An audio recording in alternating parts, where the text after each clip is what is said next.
कोई हमारे साथ खेल रहा है और हमें लगता है कि मैं सीए बन गया, वहां से बटन कैसे चलाया, सीए बन गए और आप उछल रहे हैं, ये कर रहे हैं, वो कर रहे हैं, अचानक उससे गलती हुई, यहाँ मामला खत्म।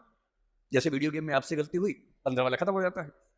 इतनी फानी किस्म की जिंदगी, इतनी बुलबुले जैसी जिंदगी, उस जिंदगी में इन छोटी छोटी बातों में इतना लीन होकर डूबे रहना, मेरे ख्याल से इससे खराब जिंदगी कोई नहीं हो सकती। और इसलिए जो करना है वो ये है कि जिंदगी में होते हुए अपनी जिंदगी को बेहतर कैसे बनाना है, फाइनेंशियल चीजों से कंप्रोमाइज न करते हुए अपनी बाकी जिंदगी को बेहतर कैसे बनाना है। और जिंदगी बेहतर है यानी इसके 4-5 पैरामीटर्स हैं। सबसे गहरा पैरामीटर ये है कि आपके पास जीने का कोई पर्पस है या नहीं, और है तो कितना बड़ा पर्पस है। कुछ लोगों के पास होता है, मुझे सबको हरा देना है, फर्स्ट आना है, 1 करोड़ कमाना है, ठीक है, पर्पस है, पर ये पर्पस बहुत दूर तक हेल्प नहीं करेगा। इससे बेहतर पर्पस होता है एक समय के बाद कि आप अपनी क्रिएटिव इनसाइट को आगे बढ़ाएं।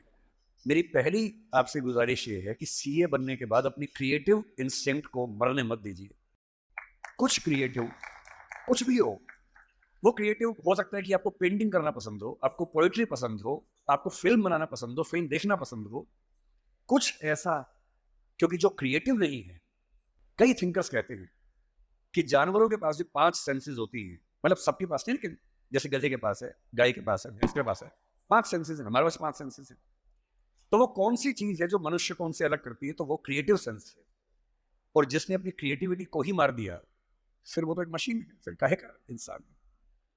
इसलिए मेरी पहली गुजारिश आप सबसे ये है कि सीए होते हुए कुछ ऐसा क्रिएटिव शौक पाल लीजिए कि दिन में 1 घंटा मस्ती से गुजार सकें उसमें।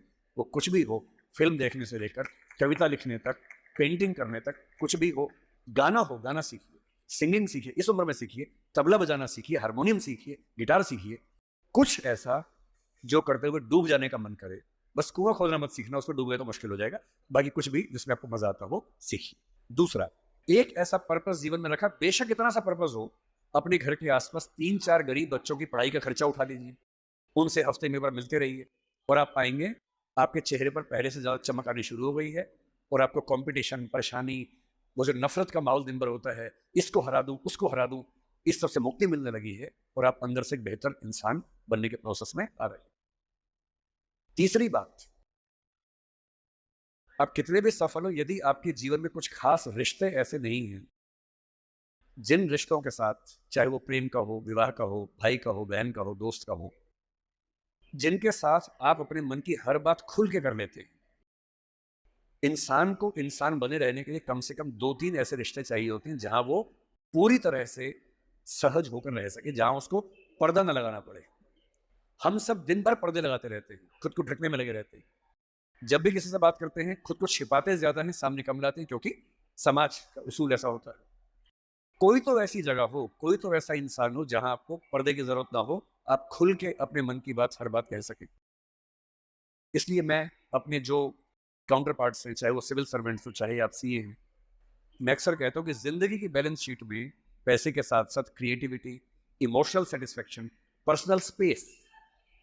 पर्सनल स्पेस का मतलब ये होता है कि आपका जीवन बहुत सारे लोगों का है, आपके परिवार का है, आपकी कंपनी का है, आपके क्लाइंट का है, सबका है। और अक्सर आप देखेंगे कि आपका जीवन सिर्फ आपका नहीं है, बाकी सबका है। दिन भर ऑफिस में रहे, 24 घंटे मिलते हैं, 8 सोने में गुजर गए, 1-2 घंटे तैयार व्यार होने में चले गए, 10। आपकी जॉब कम से कम 8-10 घंटे कम से कम लेती होगी, सीए की जॉब तो बड़ी मुश्किल है, 20 घंटे हो गए। घर पहुंचे, परिवार ने कहा कि हमारा टाइम, पति या पत्नी ने कहा मेरा टाइम, बच्चों ने कहा मेरा टाइम, उनको दिया, सब हो गया, अपने लिए कुछ नहीं बचा। और इसी जद्दोजहद पर एक शायर ने, कृष्ण बिहारी नूर ने, कितनी सुंदर बात लिखी, वो सुन के हिल जाएंगे आप। लगता है कि हम सबकी जिंदगी का स्कैन, एक्सरे निकाल दिया हो। उसने कहा, इतने हिस्सों में बट गया हूं मैं, कंपनी, क्लाइंट, परिवार, बच्चे, स्कूल, ये सारा ठिकाना, इतने हिस्सों में बट गया हूं मैं, मेरे हिस्से में कुछ बचा ही नहीं। जिंदगी से बड़ी सजा ही नहीं, और जुर्म है क्या पता ही नहीं। तो जब जिंदगी के अपने हिस्से आप बांट रहे हो सबके लिए, हो सके, मैं तो करता हूं रोज, हो सके तो रोज कम से कम आधा या 1 घंटा सिर्फ अपने लिए रखना है, जिसको मी टाइम कहते हैं आजकल के लोग। वो मी टाइम कैसे आ सकता है? उसका एक आसान तरीका ये है कि जब आप घर से ऑफिस या ऑफिस से घर जाएं, अगर खुद ड्राइव करते हैं, वो मी टाइम हो सकता है। उसमें फ़ोन को ऑफ कर दीजिए, अपने आप से बात करते हुए चलिए, अपने आप से सवाल, अपने आप से जवाब, अपने आप से ठहाका मार रहे हैं, कुछ सोच रहे हैं, उधेड़-बुन में हैं।